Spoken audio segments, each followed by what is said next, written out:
Entonces este principio es bastante sencillo en formulación. Lo que hay que aprender es aplicarlo, a identificar problemas donde se puede usar el problema y además cómo usarlo. Entonces el principio del extremal es un resultado que simplemente dice lo siguiente. Y pongo un teorema.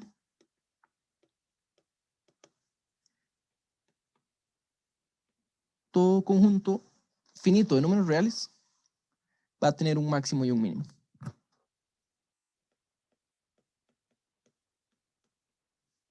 Finito.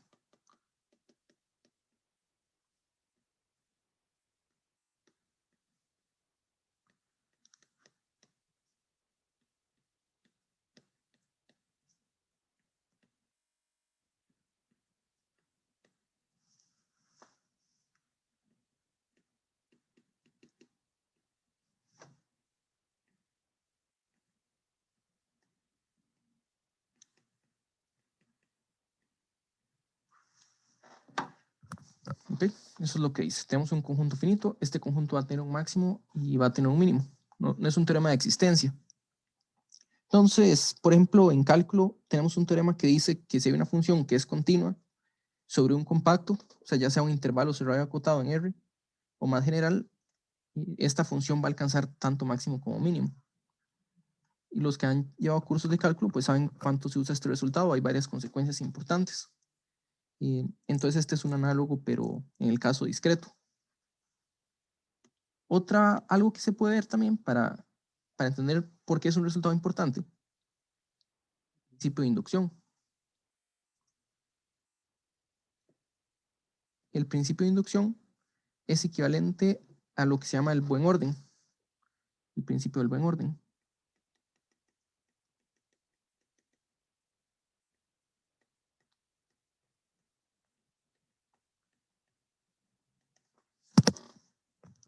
El principio del buen orden lo que dice es que si tenemos un conjunto de los naturales, un subconjunto de los naturales, este conjunto siempre tiene un menor elemento. Todo subconjunto, eso sí, que no sea vacío,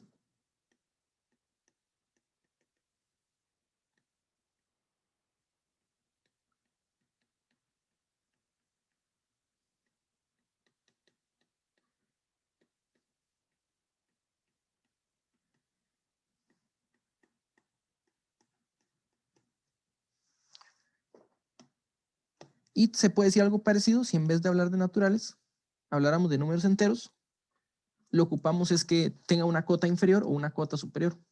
Entonces, de forma similar, si S es un subconjunto de los enteros,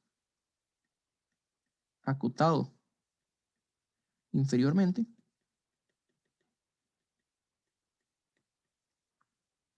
entonces S posee un menor elemento.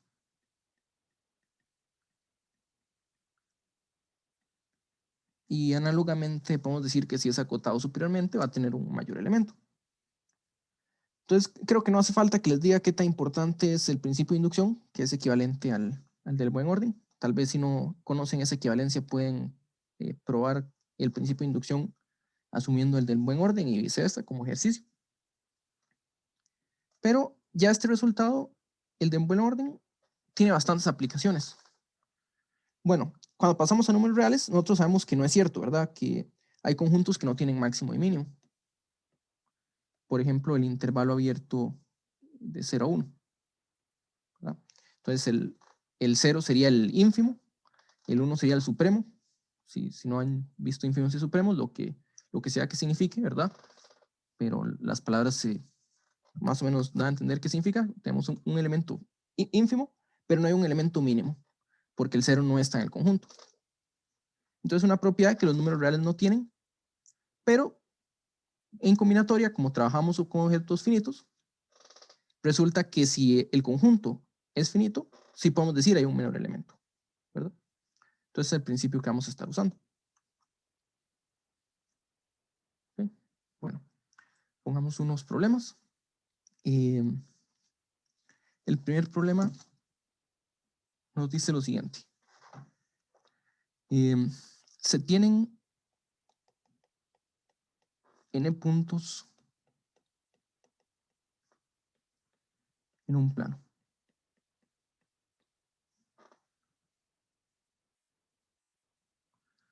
Y aquí vamos a poner que no todo está en una recta.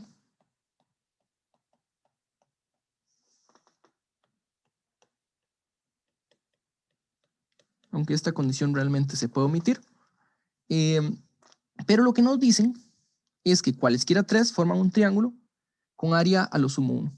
Cualesquiera tres puntos escogidos aquí forman un triángulo de área a lo sumo 1. Y aquí me están preguntando que se tiene que trabajar. No, en combinatoria no se trabaja siempre en conjuntos finitos, sino que es la mayor parte del tiempo nada más. Hay muchos problemas que se pueden generalizar, pero, por ejemplo, problemas tipo conteo, en combinatoria casi siempre, o el mayor enfoque siempre es finito. Luego, a veces se intenta, dependiendo de lo que se esté trabajando, ver qué pasa en el caso infinito, pero no es que siempre sea finito, sino que es un escenario muy común que los objetos sean finitos. Okay. Y bueno, aquí hay muchos de estos problemas que vamos a ver si en vez de decir que son n puntos en un plano, si decimos que son infinitos puntos en el plano, vamos a ver que el resultado no es necesariamente cierto. Bueno, vamos a ver. Digamos que hay n puntos en un plano, no todos en una recta. Y tiene una propiedad especial. Cualesquiera tres puntos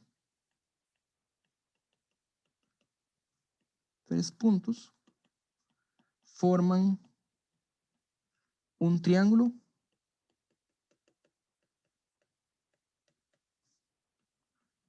de área a lo sumo 1.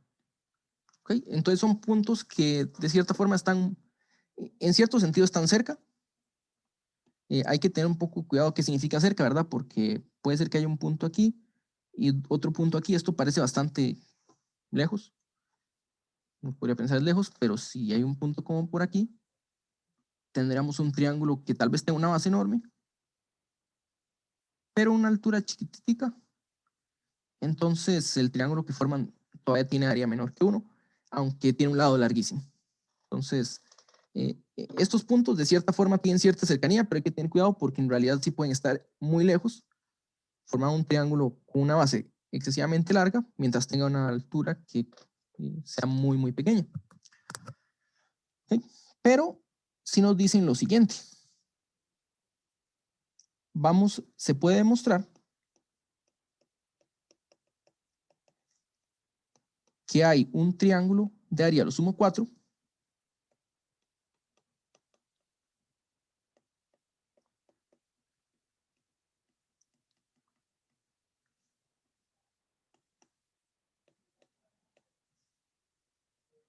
de área a lo sumo 4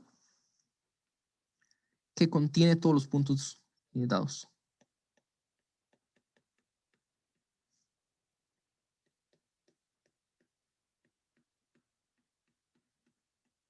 Todos los puntos dados.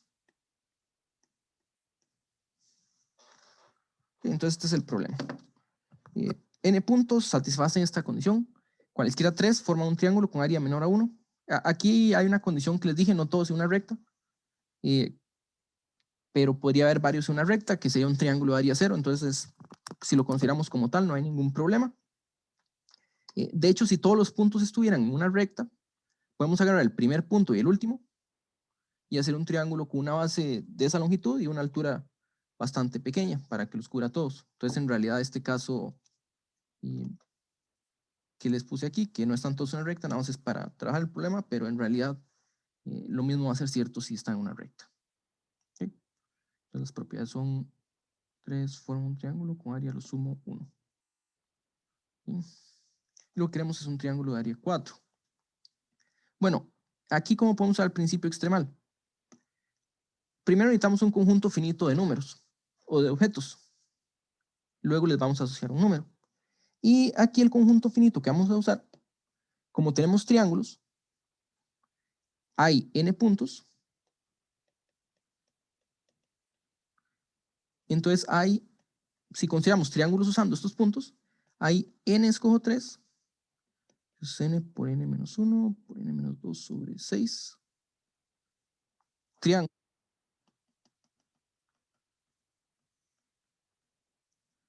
usando vértices de los n puntos. ¿Okay? Y aquí el valor de n no es tan importante, n escojo 3 es el número de triángulos, pero lo importante que vamos a usar ahora es que es un conjunto finito. Entonces, si n escojo 3 va a ser mucho más grande que n. Cuando n vale 100, por ejemplo, este número ya vale como 120, es algo así. Pero si ya dije 100 o dije 10. Cuando n vale 10, el n escojo 3 es como 120. Cuando n vale 100, n escojo 3 va a ir creciendo porque es cúbico en n. Entonces, n puede ser grande y n escojo 3 va a ser mucho más grande, pero lo que queremos es que sea finito. Lo importante aquí es que este número es finito, es un número. Hay un número finito de triángulos que usan estos vértices. Entonces, de estos podemos escoger uno que es maximal. Maximal en el área. Entonces, existe uno con mayor área. ¿Sí? Entonces, sea ABC el triángulo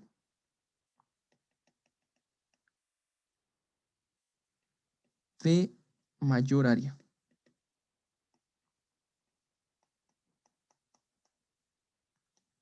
Con vértices en el conjunto.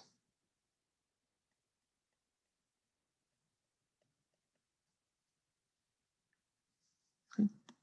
Entonces, bueno, aquí vamos a tener un triángulo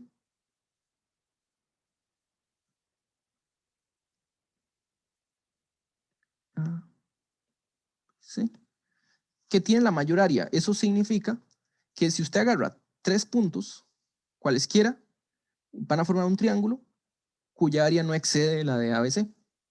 Podría ser igual. Aquí, 2 áreas de 2 triángulos podrían ser la misma. Lo importante es que ninguna supere a esta. ¿Okay?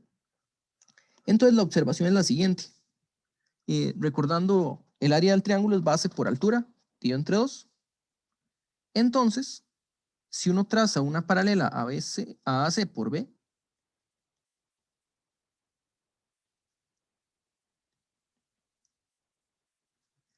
todo punto en la paralela tiene la misma altura respecto a la base AC. ¿Verdad? Entonces, un punto aquí, por ejemplo, si agarramos un punto aquí, el triángulo que forma con AC va a tener la misma área que el triángulo ABC. Pero, si agarramos un punto más arriba, el triángulo va a tener la misma base y mayor altura. Eso lo que dice es que de los puntos que están dados, ninguno puede estar fuera.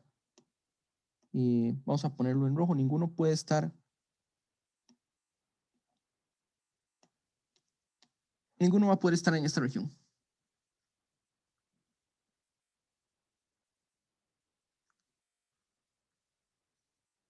Okay, podríamos decir un poco más, pero dejémoslo así. Ninguno puede estar en esta región, porque o si no tendríamos un triángulo con la misma base y mayor altura, tendría mayor área. Y lo mismo podemos decir si trazamos una paralela a BC por A.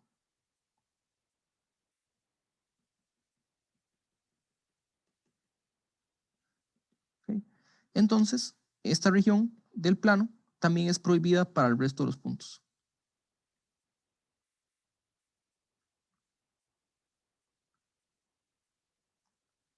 Y por último, si hacemos lo mismo con el lado AB,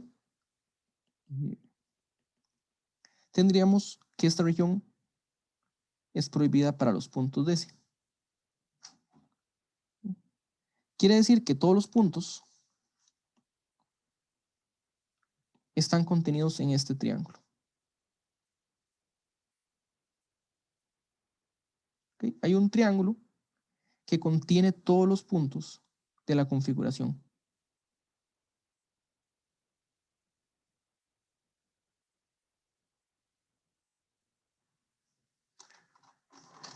Entonces, lo que tendríamos que probar es que este triángulo tiene área a lo sumo 4. Y eso, pues, es un resultado aquí de paralelas medias en geometría, que el asunto es que estas rectas son, estos, bueno, segmentos son paralelos. Entonces aquí tenemos un paralelogramo. Y un paralelogramo, lados opuestos miden lo mismo.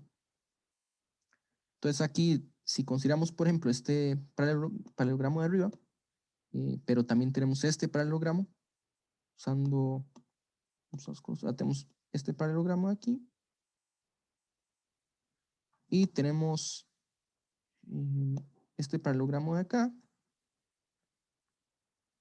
Uno de los lados es compartidos.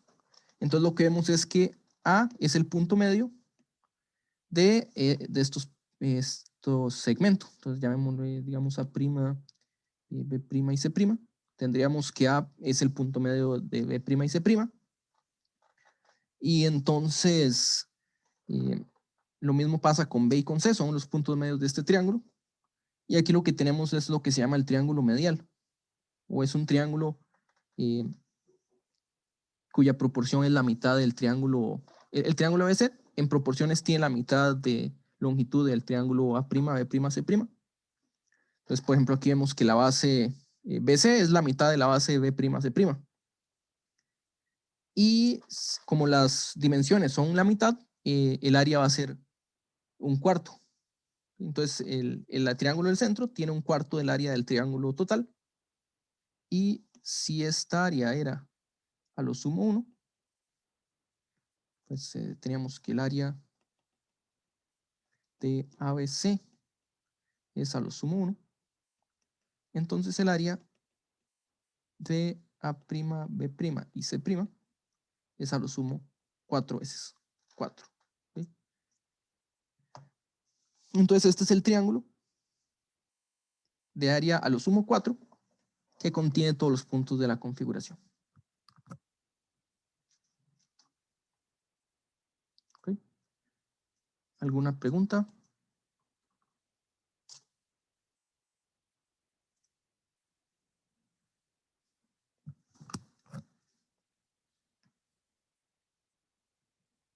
Ok, en esta clase vamos a ver unos cuantos resultados básicos de geometría que voy a intentar ir mencionando un poco, pero para los que no están tan familiarizados.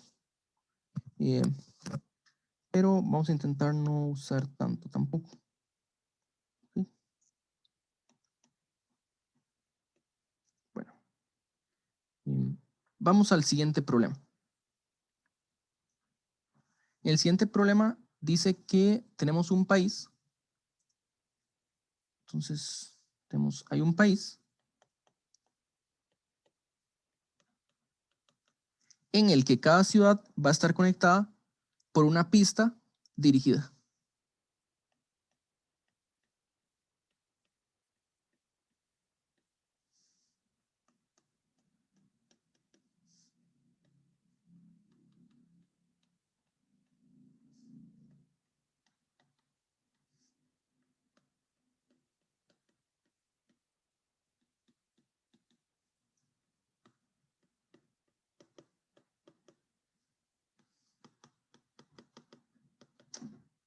Ok, entonces tenemos cierto país por ahí.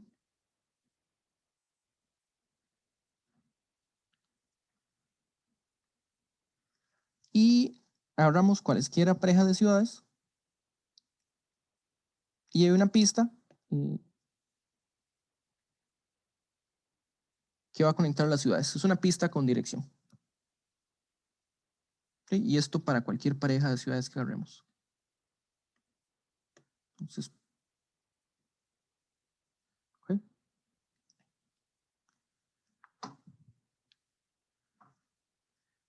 Entonces, resulta que hay una ciudad que es central, que es muy importante, porque si uno está en esta ciudad, puede llegar a cualquier otra, pasando de forma directa o a lo sumo por una ciudad de una ciudad de por medio. ¿Okay? Entonces, por ejemplo, aquí en Costa Rica uno puede llegar de San José casi que a cualquier lugar y casi que hay que irse para San José para ir a alguna zona alejada, agarrar un bus o algo así. Y habría que ver esas distancias. Pero lo que nos dice entonces es eso, demostrar que hay una ciudad,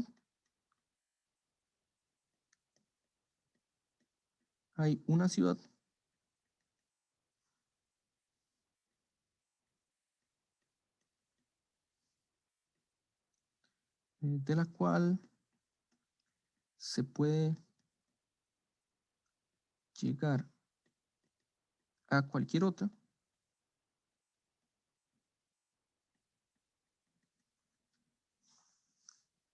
ya sea de forma directa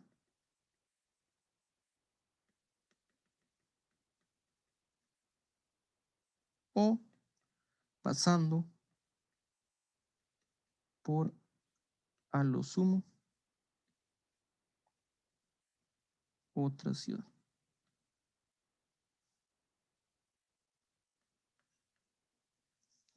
Hagamos unos cuantos.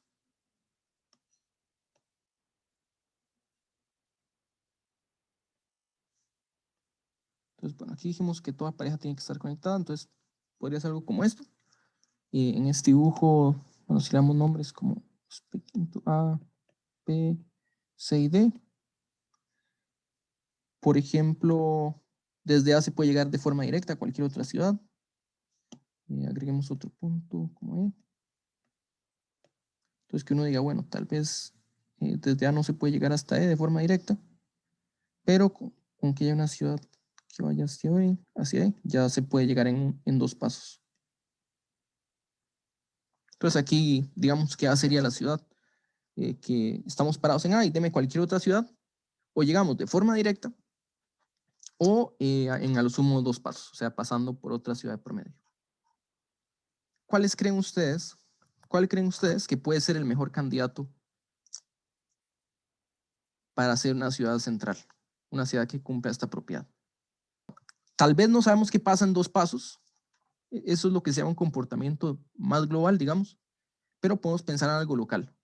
Localmente, intentemos ver cuál es la ciudad que puede llegar a más lugares. Entonces sería un buen candidato para empezar. Entonces digamos que aquí está la ciudad A, y es la ciudad de la que más salen flechas.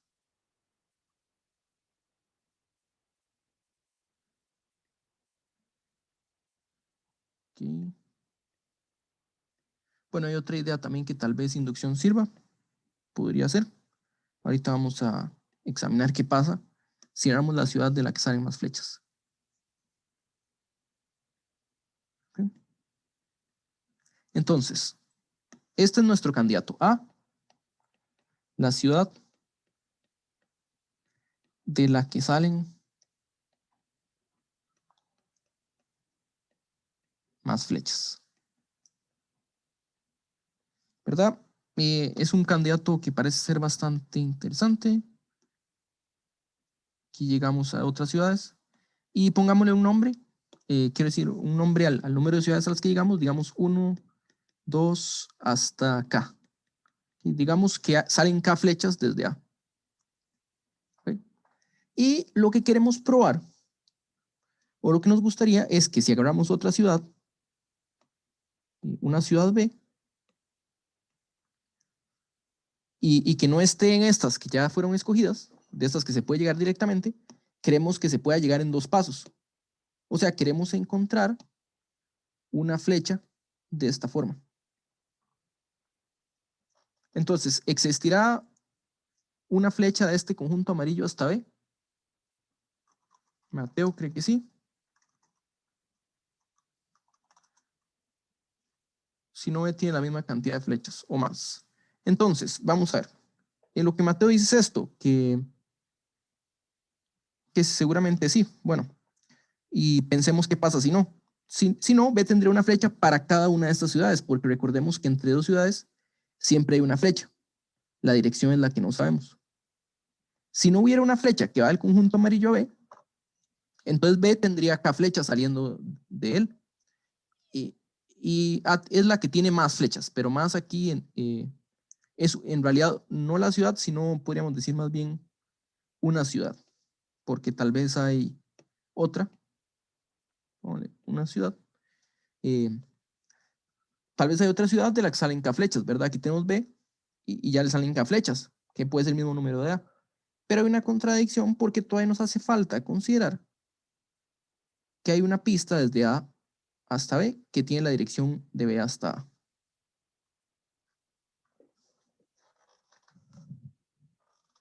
¿Okay? Y eso nos daría la contradicción, porque ahora sí tendríamos una ciudad de la que salen más flechas que la que se supone que maximizaba este número de flechas. ¿Ok? Entonces, por contradicción,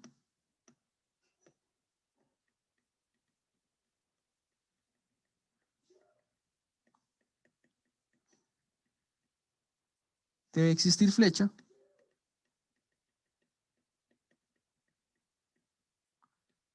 de A sub I en B. Para algún A sub I, ¿verdad?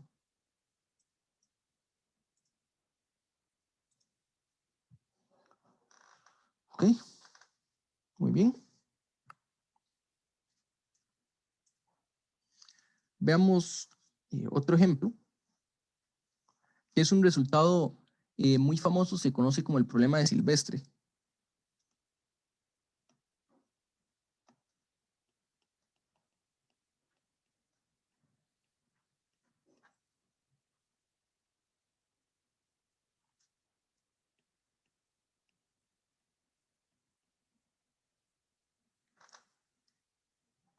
Y lo que dice Silvestre es que tenemos un conjunto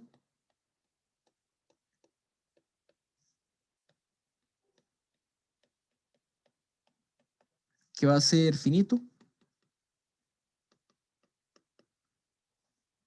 de puntos en el plano.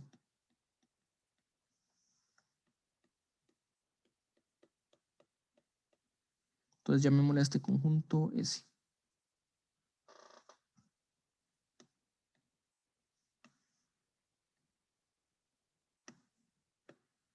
Entonces el conjunto es finito y tiene una propiedad que si una recta pasa por dos puntos de S, también pasa por una tercera.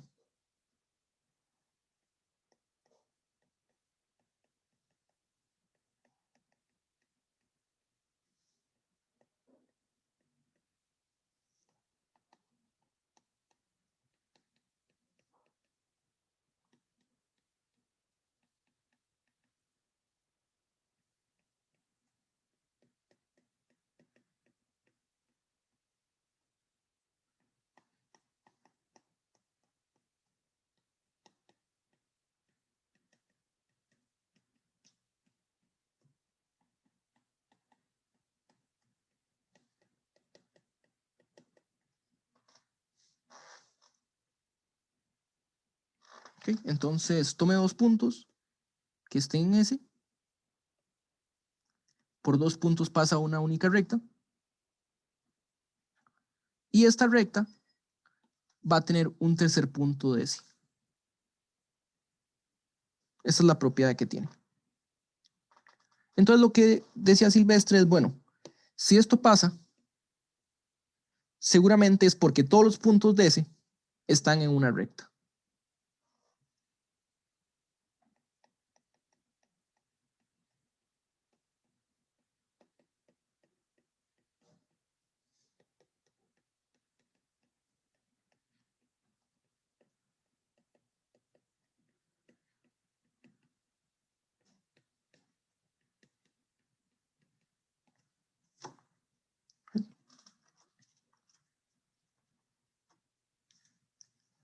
Y este problema estuvo abierto por un tiempo.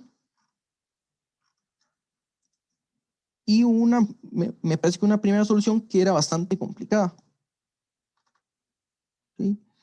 Pero después alguien proporcionó una solución usando el principio extremal que era mucho más sencilla. Y es también una solución muy creativa. Entonces, veamos cómo solucionamos este problema de Silvestre.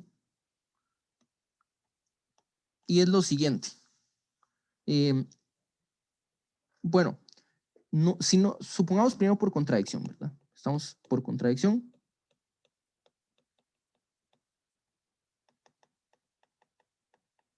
No todos los puntos están en una recta.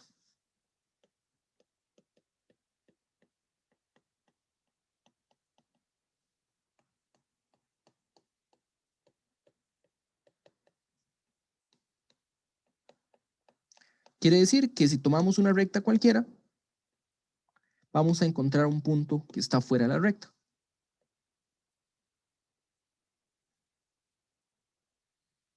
¿Okay? No importa cuál recta sea, el punto va a existir. Aunque nos va a interesar más las rectas que pasan por dos puntos DC. Entonces, vamos a considerar lo siguiente. Vamos a considerar parejas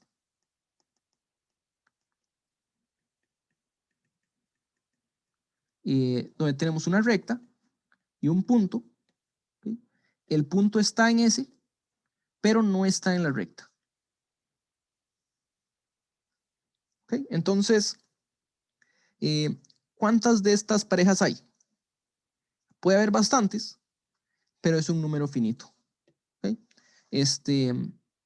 Veamos unos cuantos datos. O sea, si el tamaño de S es igual a N, hay a lo sumo... bueno, aquí estamos hablando, no lo escribí. Vamos a considerar rectas. L pasa por dos puntos DC. Pasa por dos puntos DC. ¿Okay? Entonces, tenemos esta rectas y puntos.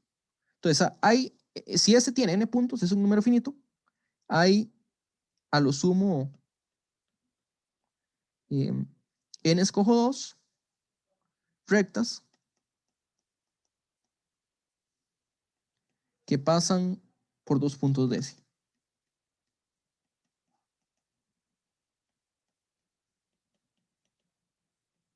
¿Ok? No importa cuál sea una recta determinada por dos puntos y ahí N escojo dos parejas de puntos DC. ¿Ok? Quiere decir que el número de parejas, hay N escojo dos formas de escoger de escoger L y hay N formas de escoger el punto. En realidad N-2 y en realidad N-3 porque toda recta que pasa por dos puntos pasa por 3 y de hecho podríamos mejorar la cantidad de rectas usando que tres rectas, perdón, que una recta pasa siempre por 3 puntos, pero no es importante optimizar este número, lo importante es que es finito. Eso es lo que vamos a usar, que es finito. ¿Okay? El número de parejas es finito. Y vamos a tomar de estas parejas la que minimiza la distancia entre el punto y la recta.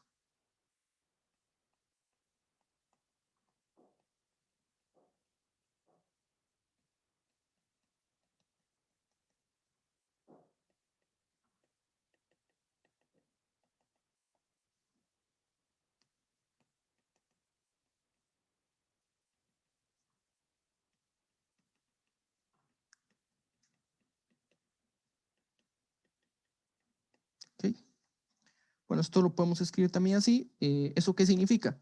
Que la distancia, bueno, digamos que la pareja, vamos a tomar la pareja, bueno, aquí usualmente dice la pareja, pero en realidad, para que esté correcto, no debe decir una pareja, porque de nuevo, esta distancia podría parecer la misma varias veces, que minimiza la distancia entre el punto y la recta. Entonces, digamos que la pareja es L', P, y eso lo que significa es que la distancia entre L' y P va a estar siempre por debajo de la distancia de L y X para cualquier otro L y X.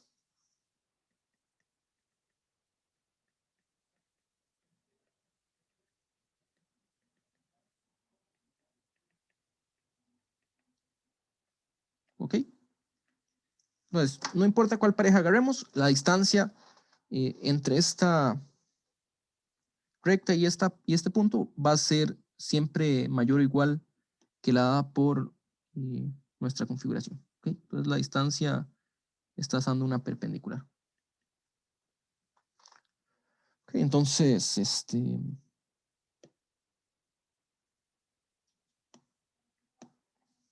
bueno, vamos a hacer este dibujo un poquito más grande mejor. Ok, entonces, ahora sí, esa es la idea creativa que a alguien se le ocurrió. Y perdón que ahorita no tengo el nombre de quién era esta idea. Entonces, digamos que esta recta L' y que este es el punto P. ¿Okay? Entonces, consideremos la perpendicular y usemos las propiedades que tenemos, ¿verdad? L' contiene dos puntos de S, ¿verdad? Entonces, de hecho, voy a poner pen rojo para los puntos de S. ¿Okay? L' tiene dos puntos de S, esa es la definición de las rectas que escogimos. Entonces, digamos que hay un punto aquí y hay un punto aquí. Pero la propiedad que tiene nuestro conjunto de puntos es que si una recta pasa por dos puntos, entonces también pasa por un tercero. ¿Okay? Quiere decir que en S hay tres puntos sobre esta recta. ¿Okay? Es posible que este punto coincida con el pie de la perpendicular, pero no hace mucha diferencia. ¿Okay? Y vamos a ver aquí que como son tres puntos y una recta divide el plano en dos partes, entonces va a haber un lado del plano en el que hay dos puntos de S. ¿Okay? Y aquí de nuevo, bueno, decimos son dos lados, pero incluyendo el centro, si es que el punto de S fuera este pie de la perpendicular, ¿verdad? Que eso puede pasar. Pero entonces supongamos que hay dos puntos, A y B de S, del mismo lado. ¿Okay? Aquí la observación es que si consideramos la recta que pasa por A y P y tomamos el pie de la perpendicular de B hasta AP, ¿okay? Pongámosle también tal vez nombres, digamos que este es Q y este es R. Si hacemos esto y llamemos a esta recta L, entonces resulta que, la distancia de B con L es estrictamente menor que la distancia de P con L'. ¿Okay? Resulta que este segmento que está aquí en amarillo es más pequeño que el segmento que está aquí en anaranjado.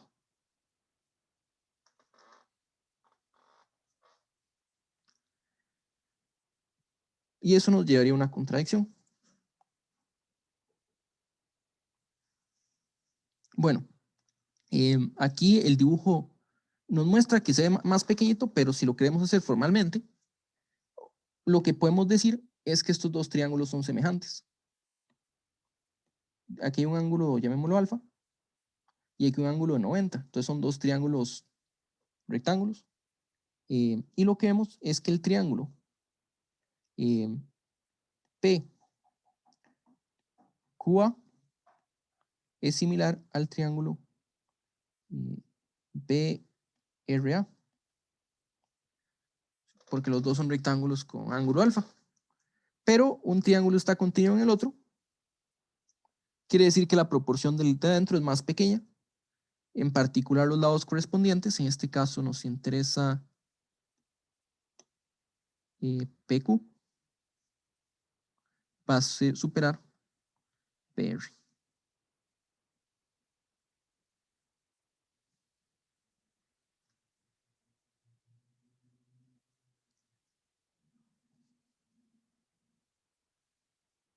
¿Ok? Y PQ es la distancia de P con L' y BR es la distancia de B con L.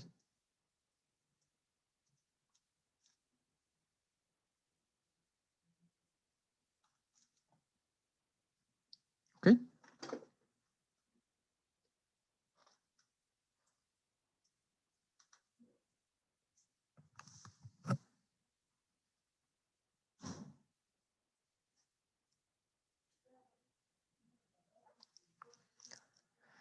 Bueno, entonces sí, esta solución es mucho más sencilla que la original y hay una consecuencia interesante, que es que si uno tiene n puntos, que n puntos, si no está en una recta, van a determinar n rectas por lo menos.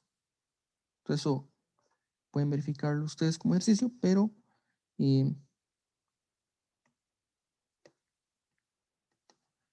si hay n puntos, no todos en una recta, entonces hay al menos n rectas que pasan por dos, al menos dos de estos puntos. Entonces, ¿verdad? O sea, ahí n escojo dos parejas de puntos, pero si varios puntos están en la misma recta, entonces habría menos rectas. Y aquí lo que nos dice es, bueno, a menos de que todos estén en una recta, siempre va a haber, digamos, en posición general, siempre habría n escojo dos. Aquí, entonces aquí son las, bueno, no pasa por todos los puntos, pero hay bastantes rectas determinadas por dos puntos. Y lo que nos dice es que siempre hay al menos n rectas. Y resulta que hay una configuración en la que se determinan solo n rectas, que es cuando hay n menos un puntos en una recta y un último punto afuera. Entonces hay n menos un rectas, cada una con un punto abajo y el de arriba, y una recta adicional que pasa por las demás. Básicamente que minimizan esta cantidad de rectas. Esta es una de ellas y la otra solo se puede hacer en casos particulares de n. Ok.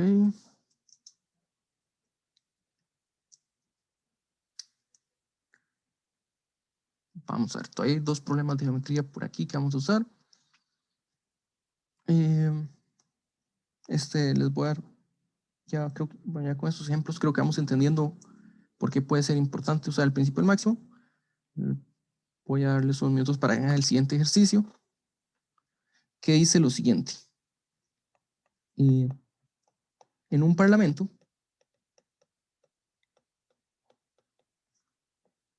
hay, perdón, en un parlamento hay, más bien, en un parlamento cada miembro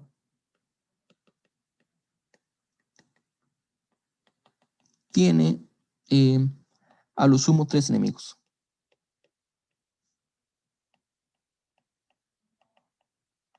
Y bueno, vamos a decir aquí que la enemistad es mutua.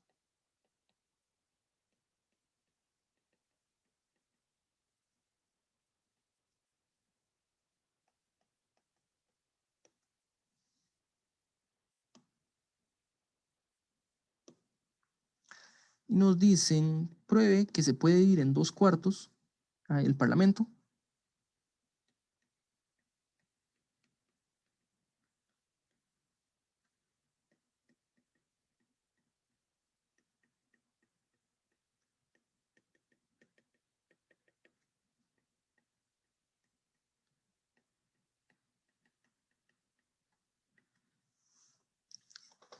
De tal forma que en cada cuarto, cada persona tenga pocos enemigos. Que eso sería a lo sumo un enemigo en el cuarto al que pertenece.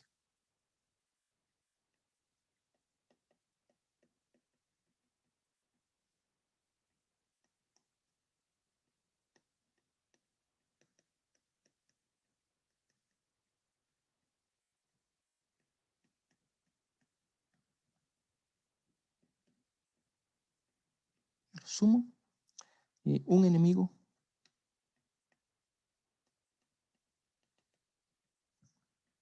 dentro del cuarto que le he asignado.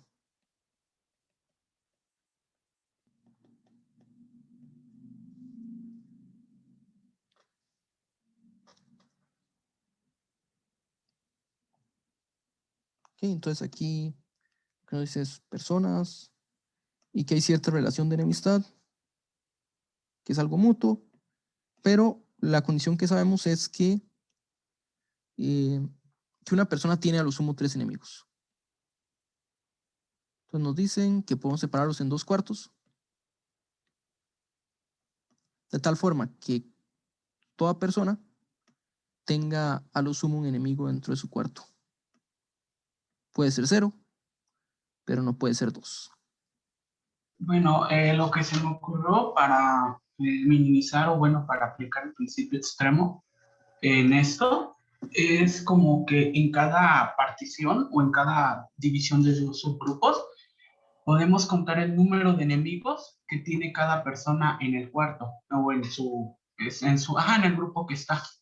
Y vemos, bueno, y vamos a notar, pues, la idea es acá ver que el que minimiza o el arreglo que minimiza este número de enemigos que cada uno tiene en el cuarto, pues va a ser la partición o el arreglo que estamos buscando. Sí, muy bien. Sí, aquí, ¿qué es lo que pasa? Bueno, pensemos primero en todas las particiones posibles. Bueno, primero que todo, el número de particiones va a ser un número grande, pero es un número finito. Bueno, no lo voy a poner con pregunta, sino que hay, vamos a ver, creo que no dice cuántos integrantes hay. Si hay n personas,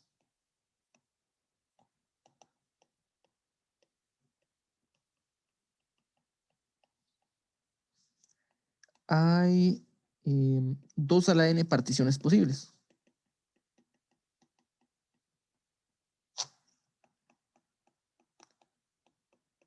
Bueno, el número, de nuevo, 2 a la n, no es importante, lo importante es que es un número finito de particiones. Entonces, siempre que trabajamos conjuntos finitos, los acomodos que le hagamos va a ser algo finito.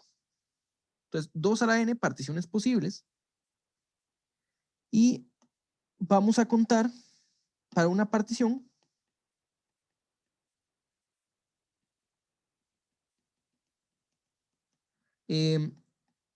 contemos enemigos dentro de la partición, dentro de cada cuarto.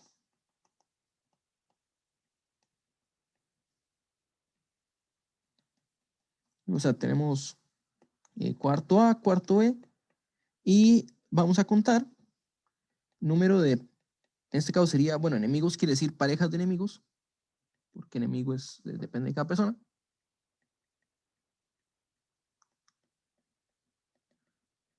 ¿Sí? Y le sumamos el número de parejas de enemigos en B.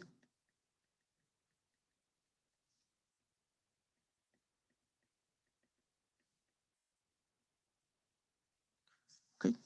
Entonces,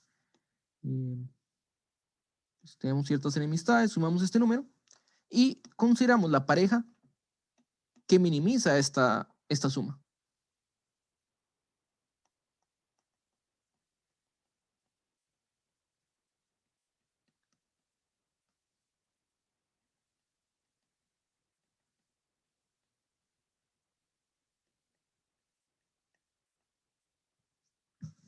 ¿Ok? Consideramos la pareja que minimiza esta suma y lo que vamos a ver es que tiene la propiedad que nos piden. ¿Ok? Porque, ¿qué pasa si en esta pareja XY encontramos una persona que tiene 2 enemigos en el cuarto?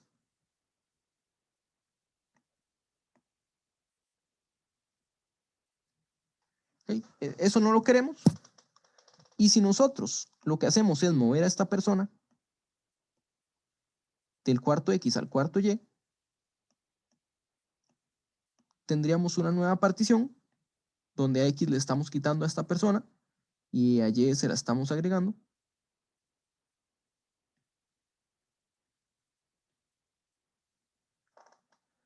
Y ahora, esta personita que estaba aquí, tiene a lo sumo un enemigo dentro de este cuarto. En total tiene a lo sumo 3 enemigos, ya había 2 en el cuarto X, así que en el cuarto ya hay a lo sumo un enemigo. ¿Pero eso qué quiere decir? Que en esta nueva partición, llamémoslo esto X' y a este Y',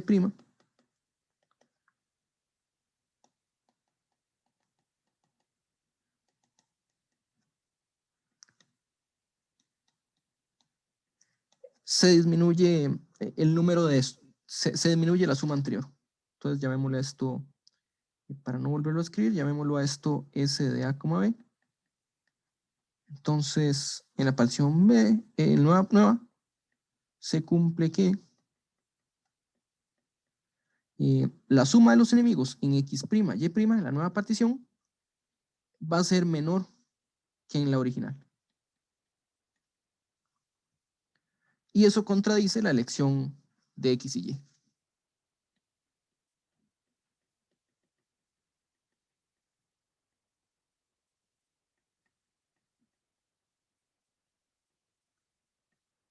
De X, Y. ¿Okay? Quiere decir, bueno, ¿dónde se dio la contradicción? Suponiendo que existía esta persona que tenía 2 enemigos dentro del cuarto. O sea que X y Y satisfacen la condición que nos piden. Cada persona tiene a lo sumo un enemigo dentro de su cuarto.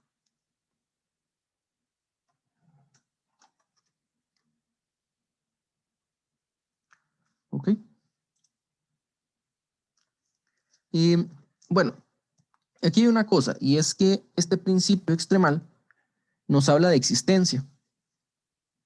Y para ciertos efectos, uno a veces se preocupa no solo que exista, sino encontrarlo. A veces uno dice, bueno, ¿de qué me sirve que exista si no lo puedo encontrar? Y aquí, de hecho, esta solución, si uno la examina con cuidado, también nos da un algoritmo para encontrar una partición con la propiedad. Porque nosotros podemos decir, bueno, agarre una partición cualquiera. Y si encontramos a alguien que tiene 2 enemigos, lo cambiamos de cuarto. Y lo que se observa es que este número va a disminuir al hacer este cambio, ¿verdad? Esta observación sigue siendo válida. Y podemos repetir el proceso cierta cantidad de veces y el número va a ir disminuyendo. Y como estamos hablando de números enteros, es un proceso que eventualmente, bueno, enteros positivos, es un proceso que eventualmente va a parar. Entonces, esto también nos dice, si lo examinamos con cuidado, también nos dice, bueno, si hacemos este procedimiento, vamos a encontrar la partición que nos piden. ¿Okay?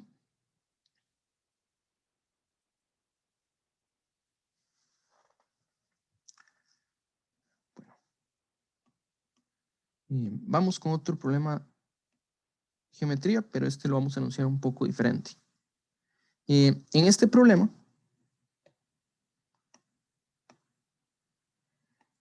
tenemos n granjas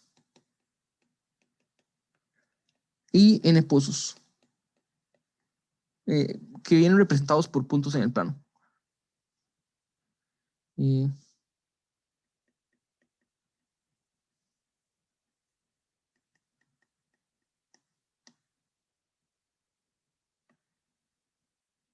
¿Okay? Y las granjas quieren acceder a un pozo, pero no se llevan muy bien. Bueno, ahí en el chat. Ok. Hay una pregunta sobre la parte anterior. Entonces, regresemos un momentito. Entonces, podemos mover esto para acá. Ok, bueno. Lo que tenemos, primero que todo, estamos considerando un número que vamos a llamar S. Pero lo que estamos haciendo es, aquí lo que estamos haciendo es considerar parejas de enemigos dentro de los cuartos.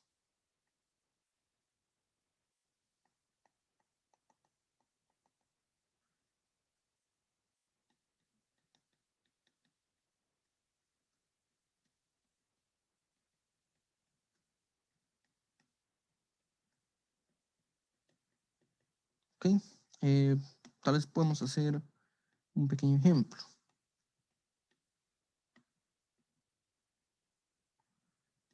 Este aquí. Digamos que estos son enemigos. Este ya tiene 3. Y puede agregar más puntos. Este aquí. Este aquí. Este aquí. Bueno, estamos bien, porque cada uno tiene a lo sumo 3 enemigos. Y eso sí, pongámosle nombre. 1. Bueno, mejor no usemos letras. Mejor no usemos números. A, F y G.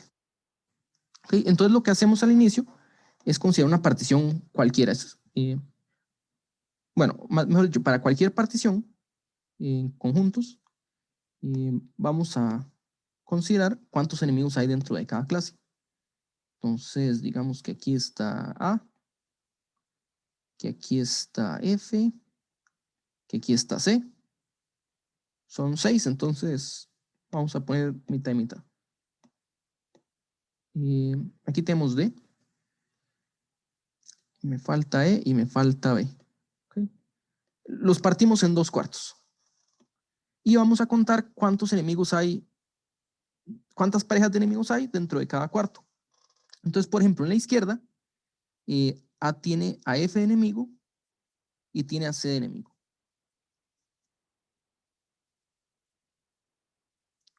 En la derecha tenemos que D es enemigo de B y al parecer es lo único que hay. ¿Okay? Entonces lo que nosotros vamos a hacer es contar estas parejas.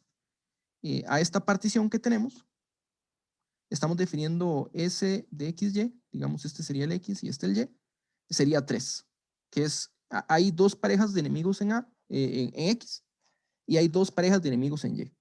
En el primer cuarto hay 2, en el segundo cuarto hay una pareja de enemigos. Entonces, SXY es 3. Y en este caso, bueno, ahí habría 2 a las 6 particiones. O sea, puede ser que A esté solo en un cuarto y todos los demás aquí, o puede ser que en vez de poner a F tuviéramos A, D y C o algo así. Pero lo que vamos a hacer es considerar la partición que tiene menos enemigos.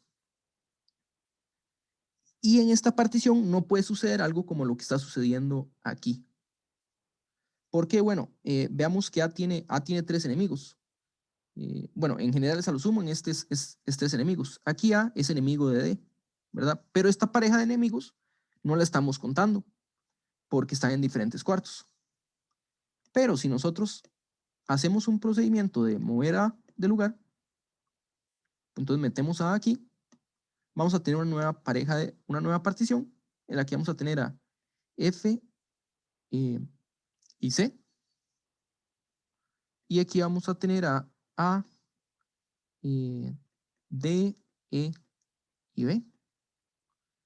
Y entonces todavía tenemos la pareja de enemigos D y B son enemigos. Y sabemos que A es enemigo de D, ¿verdad? Entonces, ahora perdimos 2 enemistades, 2 parejas de enemigos del lado izquierdo, pero aumentamos una pareja de enemigos del lado derecho. Lo importante es que en esta nueva partición,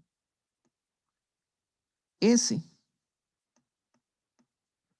de X' y Y', o sea, la cantidad de parejas de enemigos que hay en la nueva partición, es menor a la que había en la partición con la que empezamos.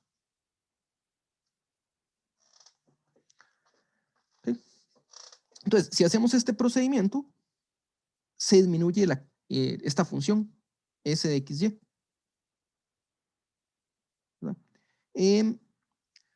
Aquí veamos una cosa. Todavía no hemos terminado porque aunque hay 2 parejas de enemigos, D tiene 2 enemigos del lado derecho. Entonces podemos, bueno, digamos, si escogimos la pareja que minimiza la partición, esto ya sería una contradicción. Esto no puede pasar. Si lo vemos de forma algorítmica, nosotros podemos decir, bueno, vean que ahora del lado derecho D tiene 2 enemigos, entonces más bien movamos D a la izquierda. Movamos D a la izquierda.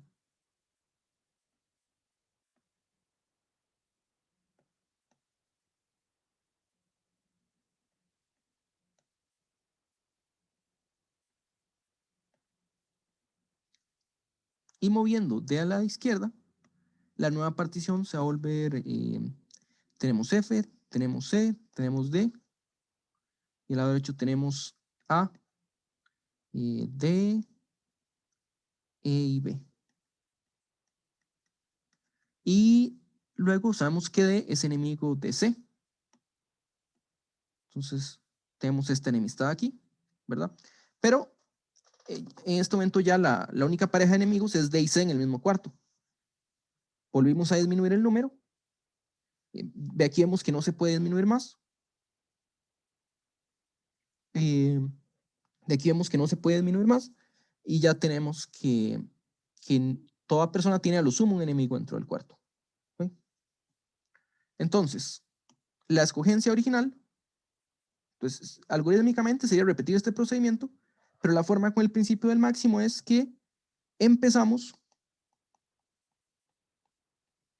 con XY, minimizando S de XY. Así fue como empezamos. Y por contradicción, bueno, ¿qué significa minimizar? En este caso significa que S de X1, Y2, no, Y1, es por lo menos S de X y Y, donde S sume los enemigos en X1, sume los enemigos en Y2, en Y1, y este número supera a la suma de enemigos en X más la suma de enemigos en Y, porque esta es la partición que minimiza. De nuevo estamos hablando de un conjunto finito. Puede haber muchas particiones, pero la cantidad de particiones es finita. La forma de hacer el procedimiento es finita. Entonces, si empezamos con esto y suponemos que pasa esto de aquí, y existe P en X con dos enemigos, con al menos dos enemigos, al mover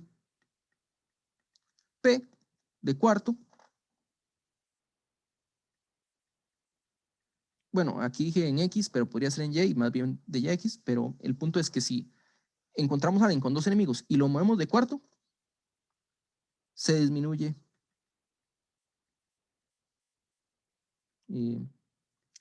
S de X y Y. Okay, la nueva partición va a ser menor en esta función, en esta asignación que le dimos, va a tener menos parejas de enemigos y eso contradice la elección original. Bueno, espero que eso lo haya dejado más claro.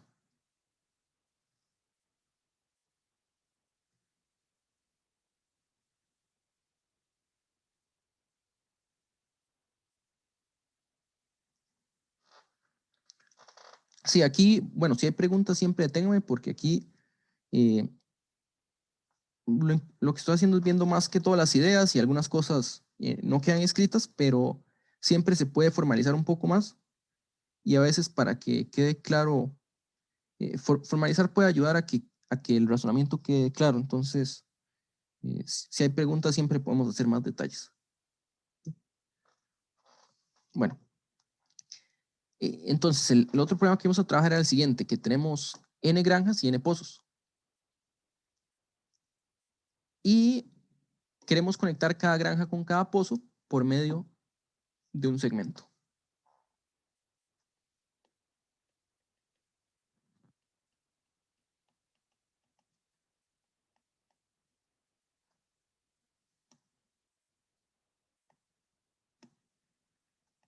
Cada granja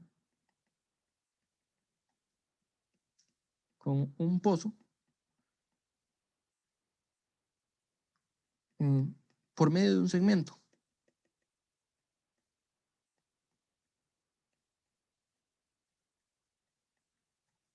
¿Okay?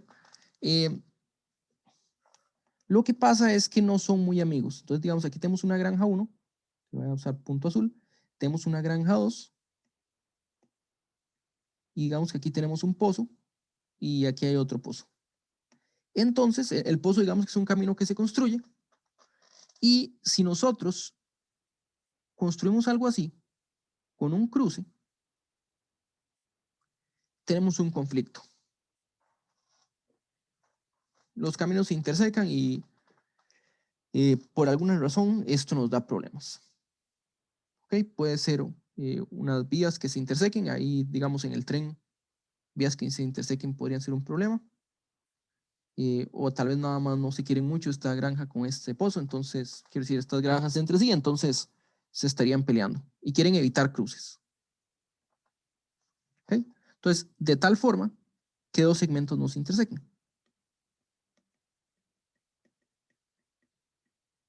Que ninguna pareja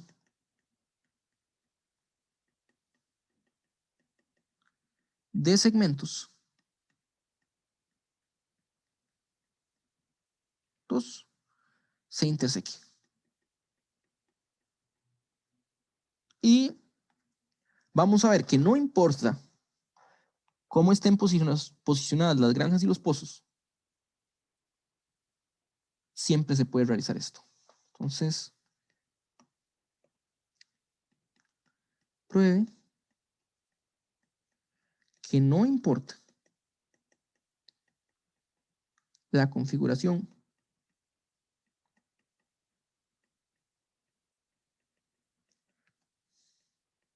de los pozos y granjas,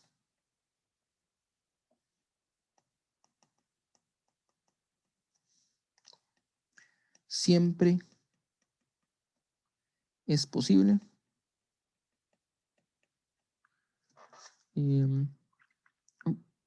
dibujar los segmentos.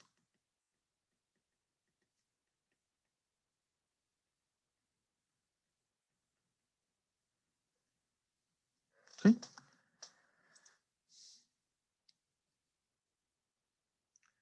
Bueno, aquí es bueno examinar qué pasa cuando hay pocos granjas y pozos. Digamos, qué pasa en el caso n igual a 2. Y es para entender un poco cómo se va comportando estas asociaciones. Entonces, bueno, Erwin me escribió por el chat. No sé si alguien más tiene alguna idea que quiera compartir.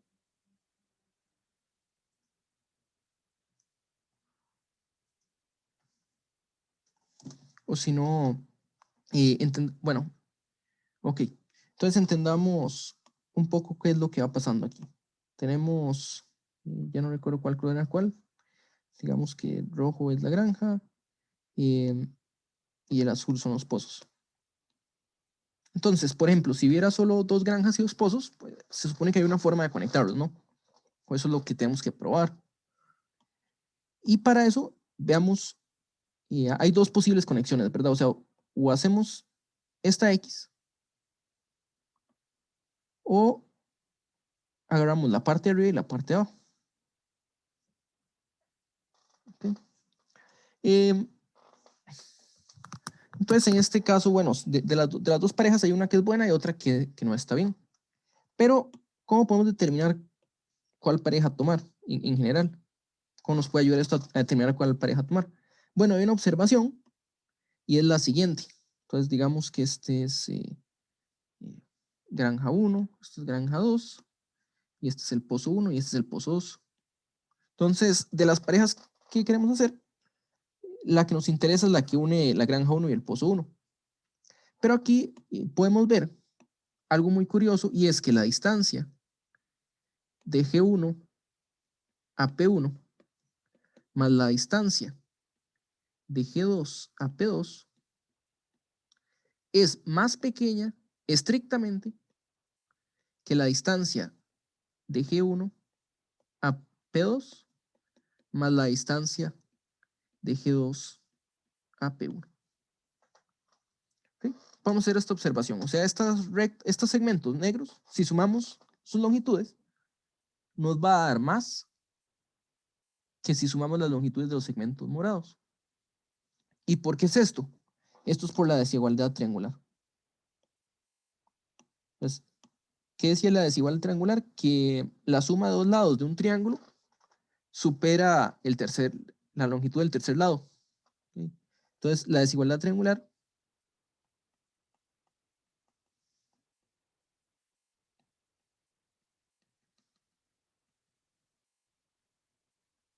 lo que nos diría sería que la distancia de G1 a X más la distancia de X a P1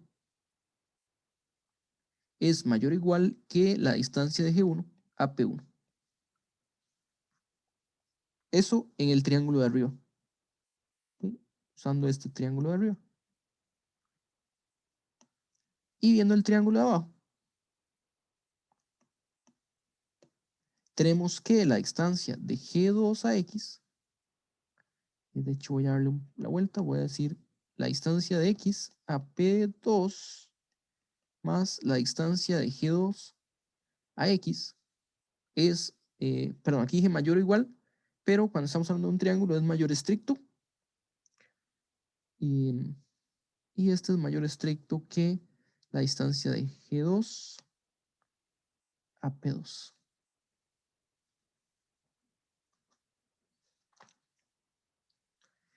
Y al hacer la suma, ¿verdad? La suma de estos dos nos da la distancia de G1 a P2.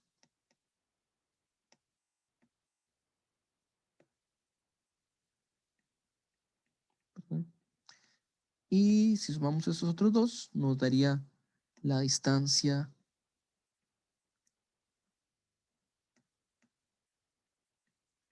de G2 a P1. ¿Okay? Entonces la observación es este. Cuando hay cruces, queremos eliminar los cruces. La forma de eliminar los cruces es intercambiando parejas. Entonces, nos cruzamos, intercambiamos la pareja. Eso es lo que vamos a hacer. La observación es que al hacer este cambio de pareja, se disminuye la distancia de las parejas. De estas dos parejas. Las demás se mantienen constantes. ¿Ok? Entonces, lo que vamos a hacer es eso, minimizar. De todas las posibles emparejamientos que podemos hacer, vamos a considerar aquel que tiene menor suma de distancias. Entonces, primera observación, si no nos preocupamos por los cruces, hay n factorial formas de emparejar los pozos con las granjas.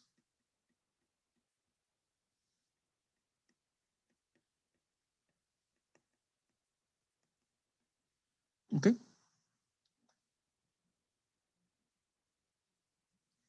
Hay n factorial formas de hacer esto, pero lo importante, de nuevo, que es que esto es un número finito, ¿verdad? Número finito. ¿Ok? Entonces, vamos a considere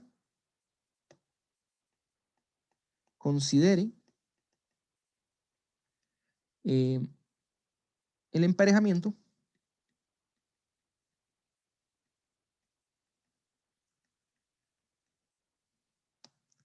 que sería la granja 1, le asignamos cierto pozo, que solo llamemos el pozo I1.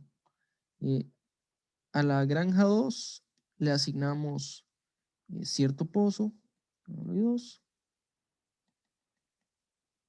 Y a la granja enésima le asignamos cierto pozo enésimo, ¿verdad?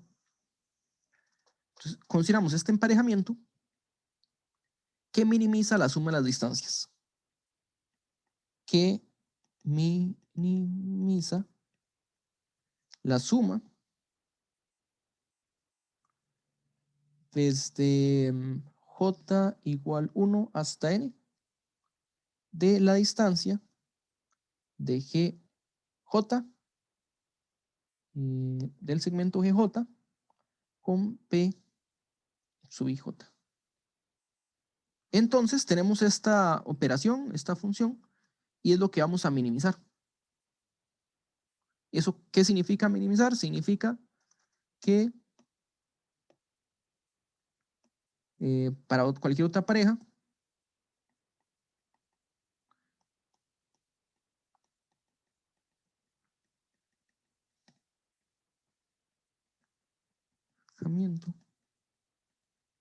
para cualquier otro emparejamiento, digamos A G1 le asigno el pozo K1, le asignamos el pozo K2 y así sucesivamente.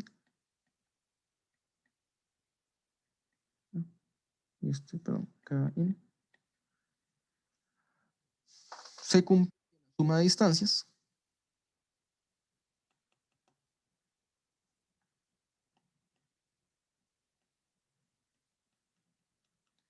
Va a ser mayor o igual que esta nueva suma.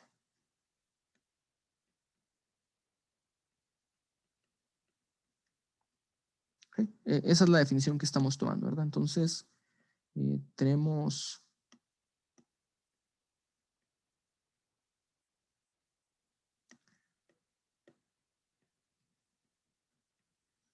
pues, ciertas parejas, y la que estamos tomando es la que minimiza la suma de estas distancias. ¿Okay? Entonces, de todas las posibles parejas, es un número finito. De todas las posibles formas de hacer estas parejas, la que estamos considerando es la en la cual esta suma es la menor posible. Y lo que vamos a probar es que en este emparejamiento no hay cruces. Entonces, vamos a probar que el emparejamiento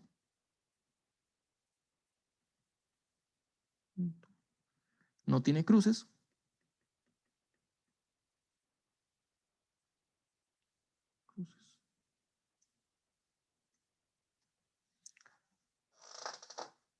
Entonces, por ejemplo, esto es prohibido.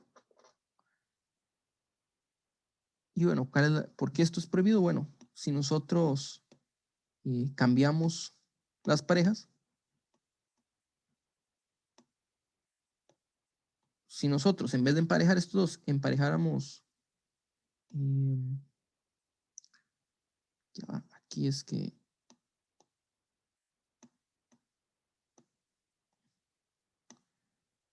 bueno, algo que me faltó decir es que no fueran colineales los granos y los pozos, porque ahí sí habría problemas. Entonces, agreguémosle eso, que no dije, que no sean colineales. Perdón, no 3 en una recta.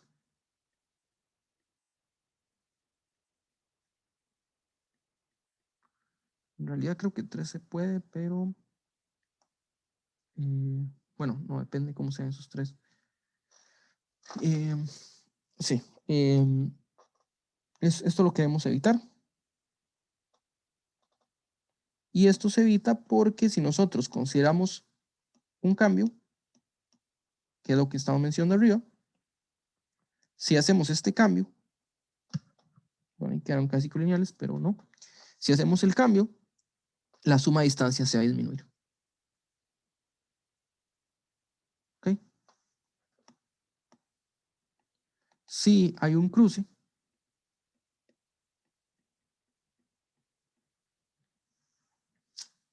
entonces digamos que la granja, llamémosla 1 y 2, sin perder de generalidad, solo son 2 granjas, digamos que la granja 1, con el pozo asignado, este segmento se cruza, voy a escribirlo de esta forma, con la granja 2 y el pozo asignado.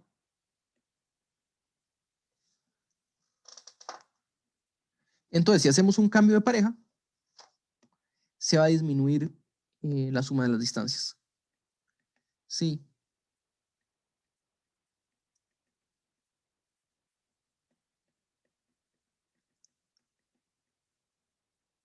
Entonces, las demás se mantienen iguales, pero la pareja, la pareja 1 con el pozo asignado y la granja 2 con el segundo pozo que se le asignó, si a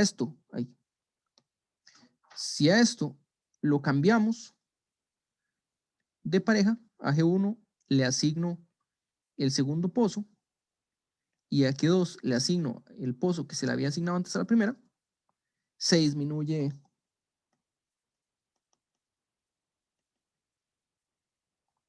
la suma de las distancias.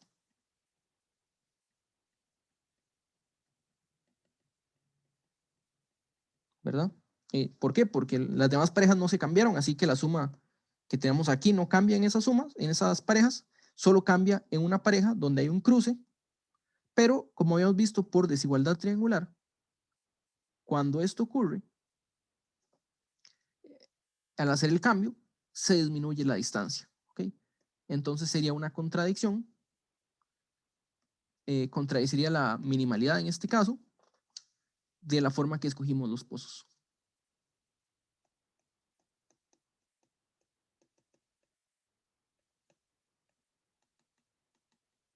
Minimalidad de la suma. Y podemos poner un nombre aquí, digamos que esta suma asterisco. Y al hacer el cambio, se contradice esta minimalidad. Ok, ¿hay alguna pregunta?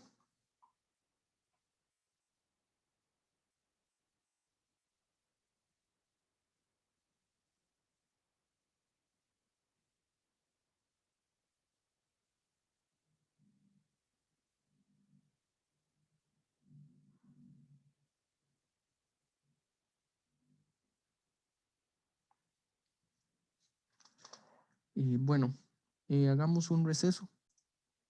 Vamos a trabajar un problema que nos habla de torres en un tablero. Entonces, tenemos el siguiente problema. Hay un...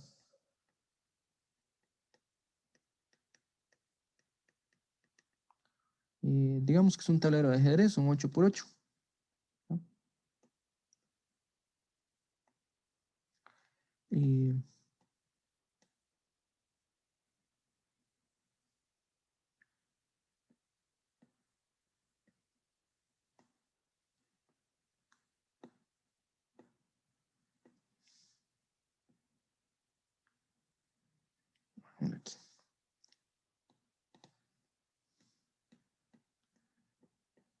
Bueno, pues que tenemos un tablero y vamos a colocar torres. Torres como las de ajedrez, en realidad solo una ficha, eso es lo que importa. Y entonces se colocan torres.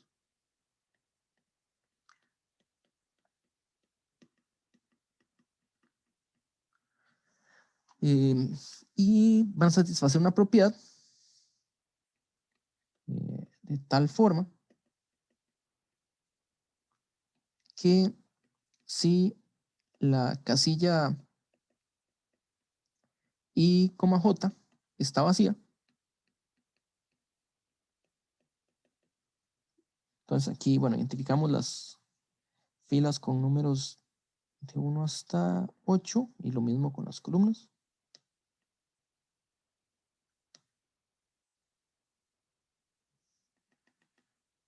Entonces podemos hablar de, si tenemos una casilla que está vacía, digamos la IJ,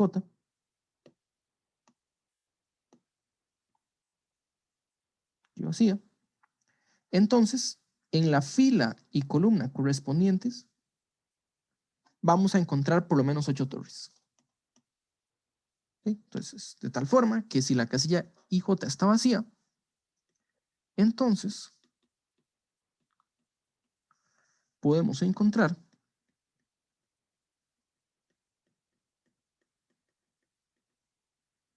8 torres. Podemos encontrar al menos 8 torres.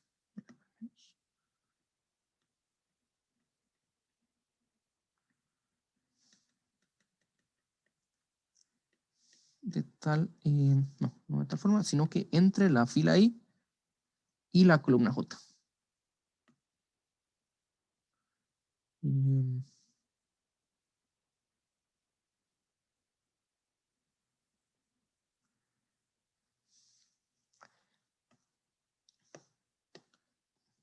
Podemos encontrar al menos 8 torres entre la fila I y la columna J. Aunque pensándolo bien, pues es que si nos vamos con las coordenadas cartesianas, estamos hablando que I son las verticales y las horizontales, entonces más bien deberíamos ponerlo como columna I y fila J. Pues pongámoslo mejor de esa forma. En la fila J y la columna I. ¿Ok? Entonces, encontramos un espacio que está vacío, digamos este naranjado del medio, y en esta columna anaranjada y esta fila anaranjada, juntas, hay por lo menos 8 torres. ¿Ok? Entonces, hay que demostrar que solo se puede hacer si hay por lo menos 32 torres.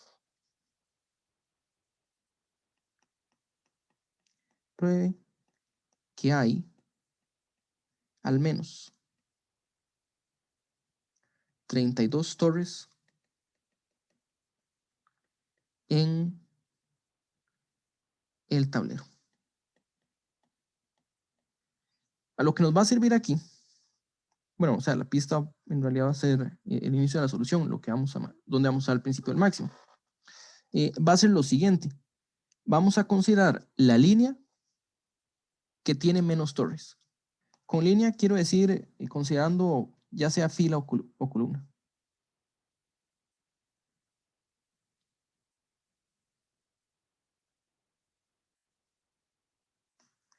Entonces, digamos, entre todas las posibles filas y columnas, son 16, lo que llamo una línea, vamos a escoger una en la cual haya el menor número de torres.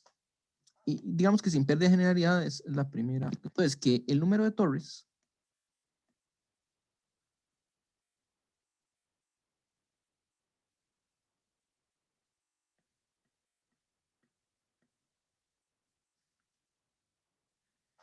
el número de torres es mínimo aquí.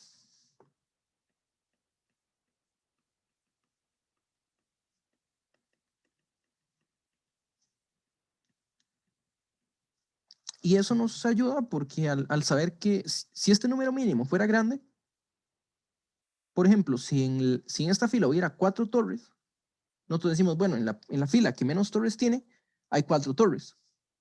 O sea que en las otras 7 también hay 4 torres, tendríamos 8 por 4, 32 torres, ¿verdad? Entonces, bueno, si este mínimo es pequeño, hay espacios vacíos y hay una propiedad que tenemos sobre los espacios vacíos.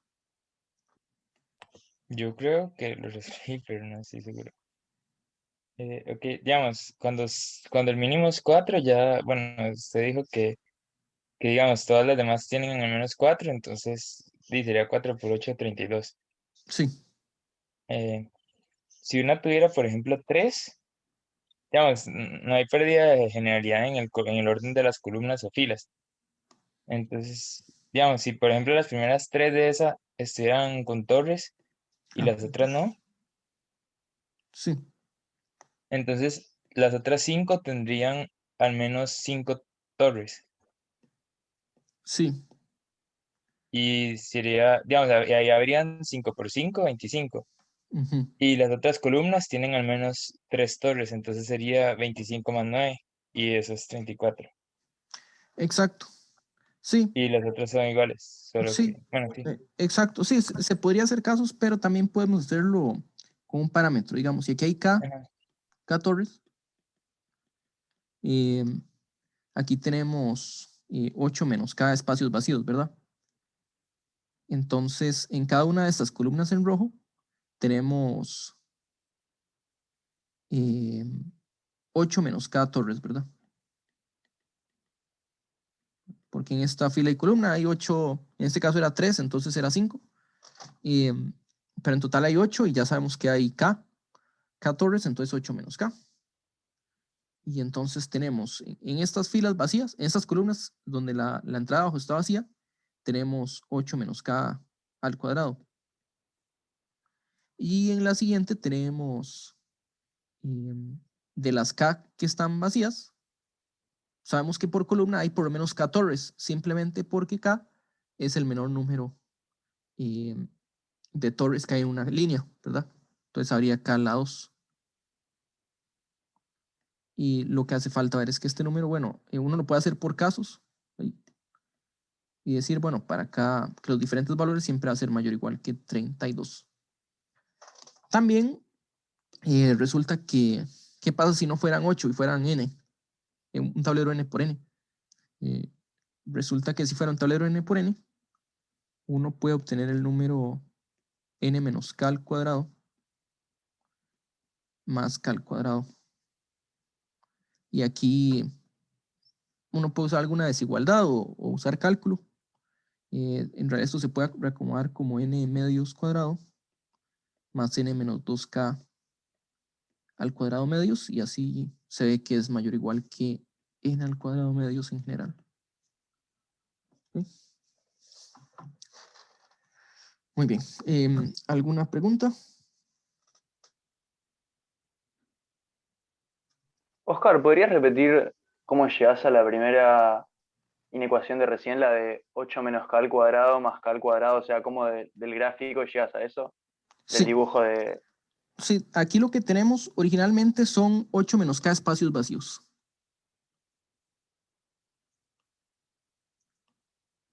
Entonces, en cada uno de esos espacios vacíos, digamos en este de aquí, lo que sabemos es que el número de torres que hay en esta fila, en esta fila y en esta columna es por lo menos 8. ¿Okay? Entonces, si descontamos los que están en anaranjado al inicio, podemos decir que aquí habría por lo menos 8 menos k, ¿verdad? Porque k es el número de torres en la primera fila. Entonces hay 8 menos k en esta fila y en cada una de estas 8 menos k columnas, perdón, en las que hay un espacio vacío. Que eso es por eso es que obtenemos el 8 menos k al cuadrado. Y lo que hacemos luego es que en cada una de estas columnas hay por lo menos k torres. Y eso es porque en esta línea, ¿verdad? Cuando dijimos línea nos referíamos tanto fila como columna. Y aquí fue sin pérdida de generalidad que era una fila, pero puede haber sido una columna. En cada línea hay por lo menos k torres porque este es el mínimo. Entonces, lo que vamos a hacer es que en cada una de estas k columnas, donde en la primera fila aparece una torre, lo que usamos es el k. Es decir, hay por lo menos k torres en cada una de estas filas, columnas. Y entonces hacemos la suma sobre todas estas columnas. Y no estamos repitiendo nada. Ok. Sí, y aquí al final un comentario de que, bueno, de hecho en el material el problema viene con n por n. Entonces la solución se puede hacer igual, hay que trabajar más cuidadosamente los números. Si es 8, uno puede probar los casos. Dijimos, bueno, 4, si fuera 4, ya está, entonces sería cuando k es 1, 2 o 3, incluso 0. No, bueno, 0 no puede ser.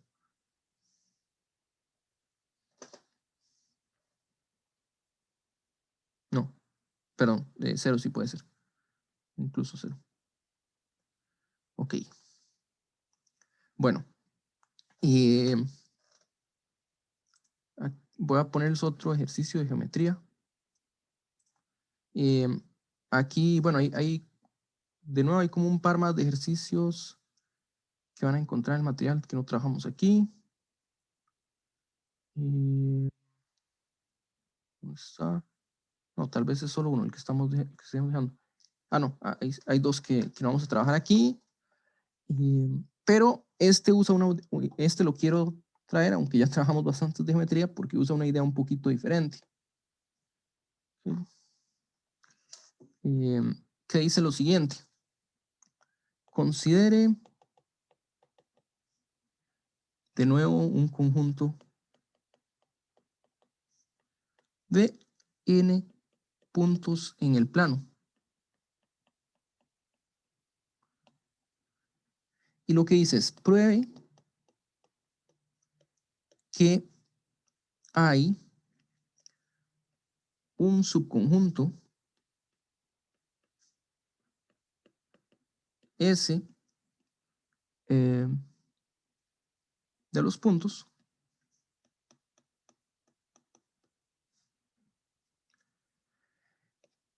con,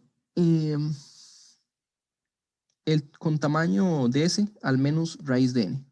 O sea, hay un conjunto con al menos raíz de n puntos, de estos que nos dieron, no importa cuál sea el arreglo, que tiene la propiedad que no hay ningún triángulo equilátero que usa vértices en S.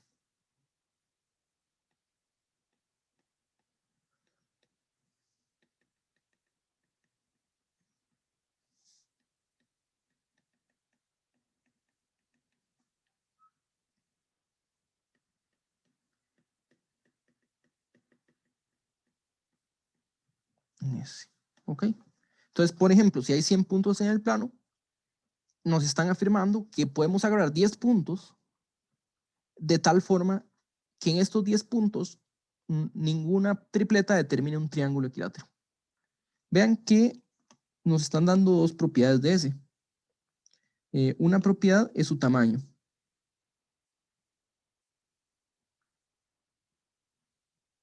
Y la otra propiedad es lo de que no hay triángulos equiláteros.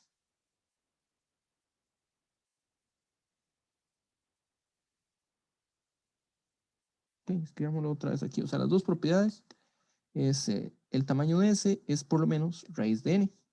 La otra propiedad es que no hay triángulos equiláteros.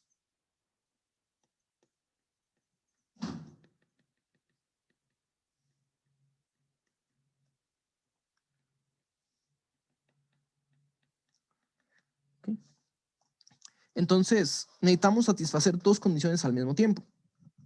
Pero a veces las dos condiciones al mismo tiempo, que no parecen estar una relacionada con la otra, puede complicar las cosas. O sea, el tamaño de ese no dice nada sobre si hay o no triángulos equiláteros. Y viceversa. Entonces, lo que podemos hacer es, en vez de buscar un conjunto que tenga las dos condiciones juntas, le vamos a pedir solo una condición. Vamos a debilitar las condiciones y sí vamos a poder encontrar el conjunto. Entonces, tenemos dos opciones. O sea, o buscamos un conjunto que tenga tamaño raíz de n y trabajamos con él, o trabajamos con un conjunto que no tenga triángulos equiláteros. En la primera opción no nos dice nada, ¿verdad? Si nosotros decimos, bueno, S tiene por lo menos raíz de n elementos, no estamos diciendo nada, porque raíz de n es solo otro número, o sea, si n es 100, estamos diciendo S tiene por lo menos 10 elementos. Si n es 100.000, estamos diciendo S tiene por lo menos 100 elementos, no estamos diciendo nada. Es una propiedad nada más que del tamaño que depende de n. ¿Okay? Pero si nosotros decimos S no tiene triángulos equiláteros, ya podemos trabajar con algo. Entonces, consideremos S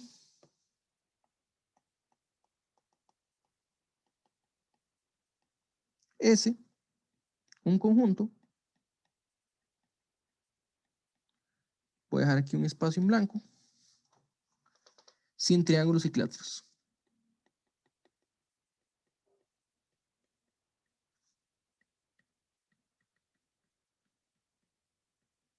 ¿Okay? ¿Qué debería poner en ese espacio en blanco? ¿Qué le voy a pedir a S aparte de no tener triángulos equiláteros? Primero que todo, existen conjuntos que no tienen triángulos equiláteros, ¿verdad? Agarro un solo punto, ya tenemos un conjunto sin triángulos equiláteros. Entonces vamos a tomar ese un conjunto sin triángulos equiláteros, pero le vamos a pedir una propiedad adicional. ¿Cuál creen que vaya a ser esta propiedad adicional que le vamos a pedir? Maximal. Sí, O sea, con mayor cantidad de elementos. que tenga la mayor cantidad de elementos. ¿Por qué? Porque queremos que cumpla, que tenga por lo menos raíz de n elementos. Y tal vez directamente no podemos decir tiene raíz de n elementos, pero lo que sí podemos hacer es agarrar el más grande y de alguna forma veamos que tiene raíz de n elementos. Entonces, vamos a señalar aquí con un conjunto de mayor tamaño, y este va a ser de mayor tamaño entre los conjuntos sin triángulos. Y ahora nos toca ver que tiene raíz de n elementos. Entonces, sea K igual el tamaño de S. Para trabajar, pongámosle un parámetro que va a ser K. Entonces aquí está S y aquí está el complemento, digamos. Aquí hay n menos K puntos. Aquí haría K puntos. Digamos que si K es igual a N, ya terminamos, ¿verdad? Si K es igual a N, no hay nada que hacer. Así que supongamos que K es menor que N, ¿verdad? ¿Eso qué quiere decir? Que hay puntos fuera de nuestro conjunto. ¿Ok? Y si hay puntos fuera de nuestro conjunto, nosotros decimos, ¿por qué no los agregamos a ese? ¿Verdad? Entonces, ¿por qué no agregamos este punto a ese? ¿Cuál es el problema?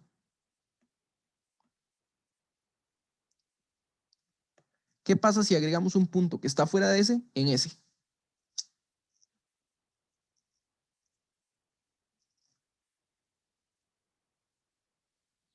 ¿Qué pasaría? Ya no sería máximo. Bueno, tiene más elementos, ¿verdad?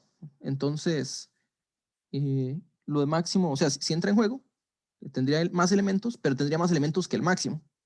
En ese sentido, sí, ya dejaría de ser el máximo, pero tiene más elementos, ¿verdad? Entonces, la única forma de que no sea el máximo si tiene más elementos es que no satisfaga la condición que lo define, que es la de no tener triángulos, ¿verdad?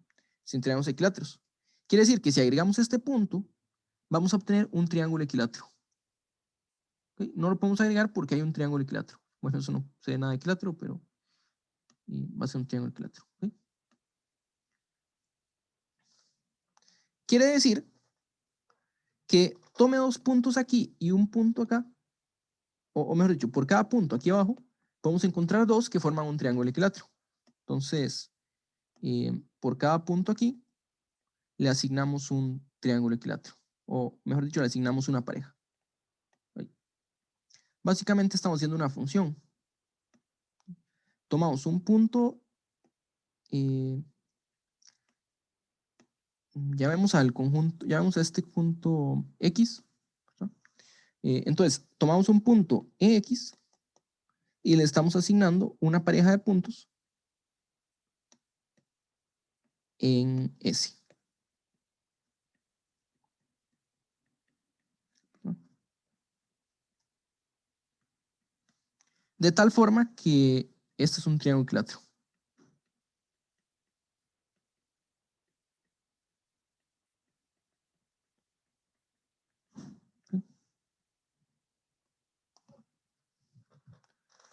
Bueno, aquí hay una observación, y es que si yo tengo un segmento, ¿cuántos triángulos equiláteros puedo tener usando ese segmento? O sea, serían dos, porque si tengo un Dos. segmento podría tener un puntito abajo y uno arriba, digamos. Exactamente eso. De hecho, ahí digamos que podría entrar lo de los círculos, pero, ¿verdad? Porque un triángulo equilátero tiene el tercer punto en la mediatriz, solo hay dos triángulos equiláteros. Uno puede ser arriba y otro puede ser abajo, ¿verdad? Entonces, esta asociación que estamos haciendo, cada pareja de puntos en S se usa a lo sumo dos veces. Esta asociación, digamos que es una función f. Entonces, f toma el valor P1, P2 a lo sumo dos veces, ¿verdad? ¿Ok? Y hay n escojo 2, no, perdón, k escojo 2 parejas de puntos de S. Entonces hay a lo sumo 2 por k escojo 2 imágenes, contando repeticiones. Eso sería con repetición. Y por supuesto, cada elemento de X tiene una imagen, ¿verdad? Cada elemento de X se le asocia una imagen porque esto es para todo X por la maximalidad. Entonces, como cada elemento de X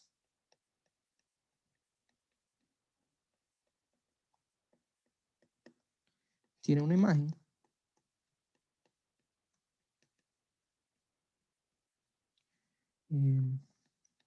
se tiene que n menos k, que es el tamaño de x, es menor o igual que 2 veces k escojo 2, y este número es k al cuadrado menos k.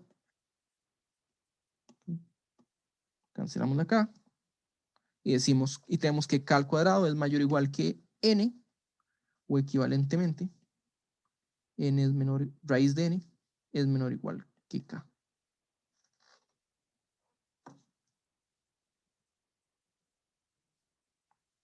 ¿Ok?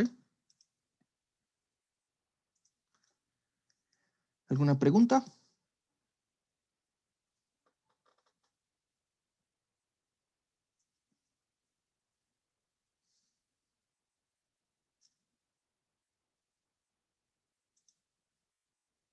A mí no me quedó claro el último paso en la inecuación, cuando pasás de 2, el número combinatorio K2, a K cuadrado menos K. Vamos a ver.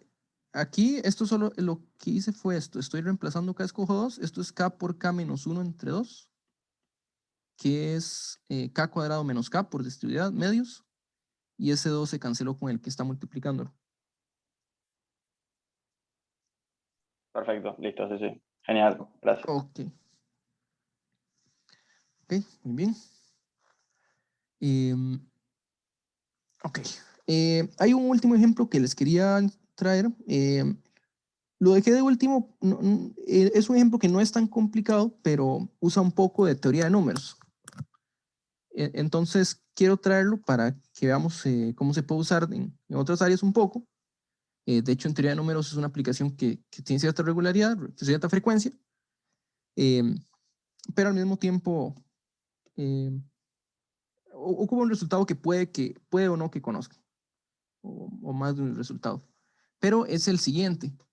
Lo que dice es que si n divide a 2 a la n más 1, entonces 3 divide a n. ¿Ok?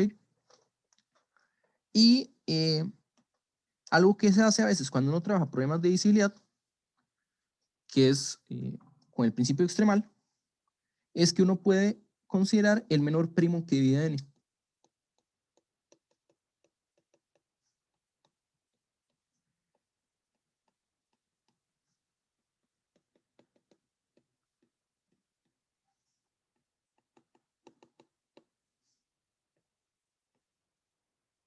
Entonces, para probar este resultado, uno puede usar un argumento de considera el menor primo que divide a n, que existe porque es una cantidad finita de primos los que dividen a un número natural. Entonces, bueno, la parte de combinatoria, digamos que hasta aquí llega, porque hasta aquí consideramos el menor primo que divide a n, lo demás es teoría de números, pero igual, bueno, vamos a completar la prueba. Aquí lo que tenemos es que n es impar, ¿verdad? Ya que si 2 divide a n, entonces 2 divide a 2 a la n más 1, pero este de aquí es impar, ¿verdad? Esto dice que p es mayor o igual que 3. Y luego la observación es esta. Tenemos que 2 a la n, bueno, p divide a n, que n divide a 2 a la n más 1, ¿verdad? O sea que 2 a la n es congruente con menos 1 módulo p.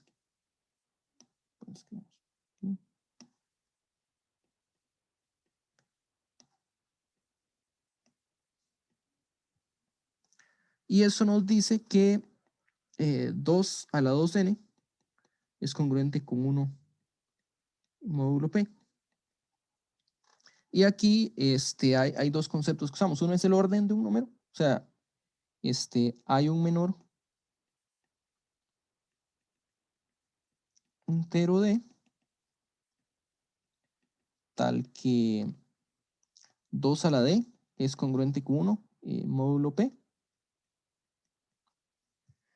Y todo número que tenga esta propiedad sería múltiplo de p. Bueno, aquí hay un comentario sobre el descenso infinito. Esa es otra aplicación a veces en ecuaciones que uno usa descenso infinito. Por ejemplo, mostrar que raíz de 2 es irracional. Se puede hacer con descenso infinito, que también se puede formular como principio de extremar. O sea, en vez de descender infinitamente, se puede ya empezar con el mínimo. ¿Sí? Bueno, aquí también si uno agarra un primo, puede encontrar otro menor y hacer descenso infinito, en cierta forma también. ¿Sí? Ok. Entonces hay un menor entero d tal que 2 a la d es congruente con 1. Y d va a dividir a 2n. Esto se llama el orden de 2 módulo p.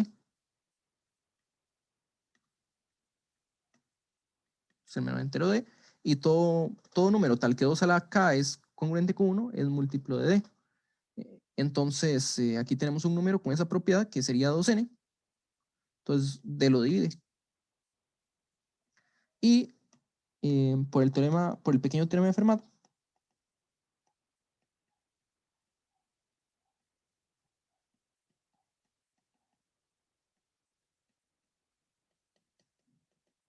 el pequeño teorema de Fermat es el que dice que 2 a la p menos 1 es congruente con 1 módulo p.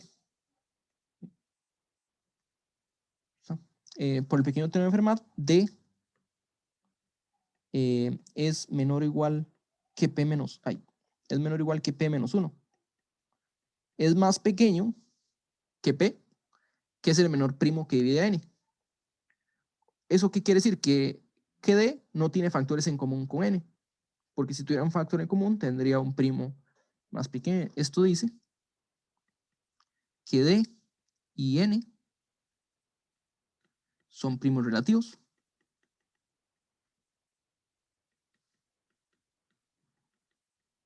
Y esto lo que dice es que d divide a 2 por n, pero es primo relativo con n, entonces d divide a 2. Y esto nos dice que d es 1 o que d es 2. Y aquí hacemos los dos casos. El primero dice que 2 a la 1 es congruente con 1 módulo p, ¿verdad? Pero este no tiene solución, no es posible. O sea, 2 no es congruente con 1 en ningún módulo diferente de 1. Y el segundo nos dice que 4, que es 2 a la 2, es congruente con 1 módulo p, ¿verdad? O sea que 3 es 0 módulo p.